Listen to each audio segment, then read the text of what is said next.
Bangalore সাফারির ব্যানারঘাটা road আরেকটা video নিয়ে হাজির হয়েছি। আগে আপনারা দেখেছেন ব্যাঙ্গালোর সাফারিতে আমরা বাসে করে গেছি, আমরা বাস থেকে আবার আরেকটা পার্ট স্টার্ট করছি। দেখুন বাসে আমরা বসে গেছি, বাস ছাড়ার সময় হয়ে গেছে।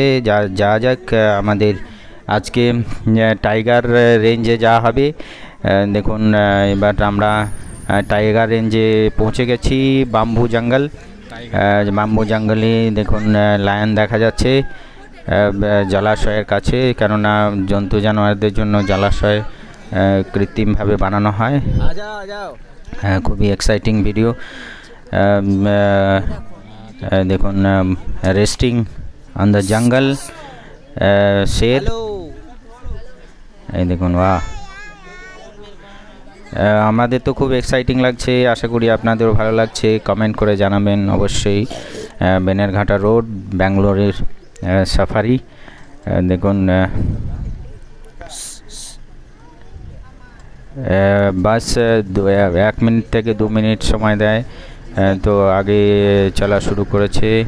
এই যে বাম্বু জঙ্গল, এটা টাইগার রেঞ্জ, ব্যাঙ্গালোরে ব্যানারঘাটা রোড। আমরা আরেকটা বাঘের সন্ধান পেয়েছে, কেননা স্লো হয়েছে গাড়ি।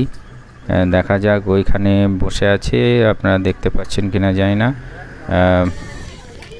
আরেকটা দূরে গেল, দেখা গেল আরেকটা হোয়াইট টাইগার দেখা যাচ্ছে, দেখে রকের উপরে সাইডে দেখা যাচ্ছে। এই এখানে আমি একটু মার্ক করার চেষ্টা করেছি, দেখুন এই যে হোয়াইট টাইগার লেখা আছে এইখানে। হোয়াইট টাইগারটার পাশে দেখুন সাদা বাঘ, white tiger resting on top of the rock. White tiger exciting video, আশা করি আপনাদের ভালো লাগছে। Please comment and subscribe my channel.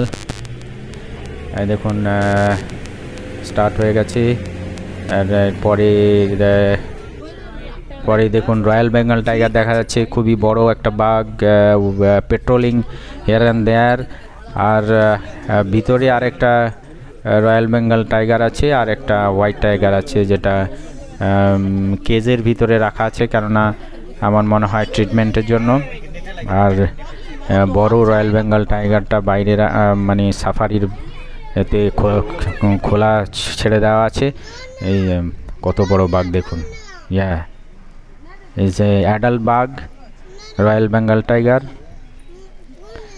খুবই এক্সাইটিং, এভাবে ওপেনে টাইগার ঘুরতে দেখে আমাদের সত্যি এক্সাইটিং লাগছে, কেননা আমরা সচরাচর জুয়ে দেখে থাকি বাঘ কেজের ভিতরে, আর আমরা আছি কেজের ভিতর, আর রয়্যাল বেঙ্গল টাইগার আর ওপেন জঙ্গলে। আশা করি আপনাদের ভালো লাগছে। Please subscribe my channel, share among your friend, and please comment. Thank you very much, thank you very much.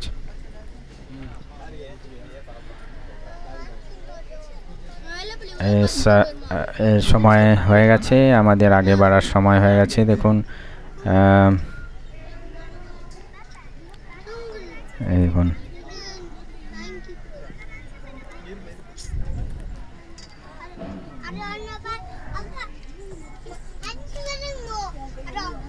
সাফারির ভিতরেও দেখুন ব্যানারঘাটা হিল দেখা যাচ্ছে।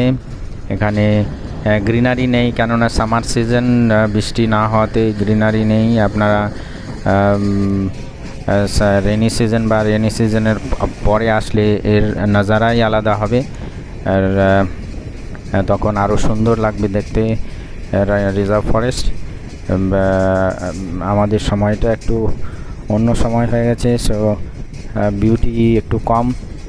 আপনারা আসলে থ্যাংক ইউ ভেরি মাচ।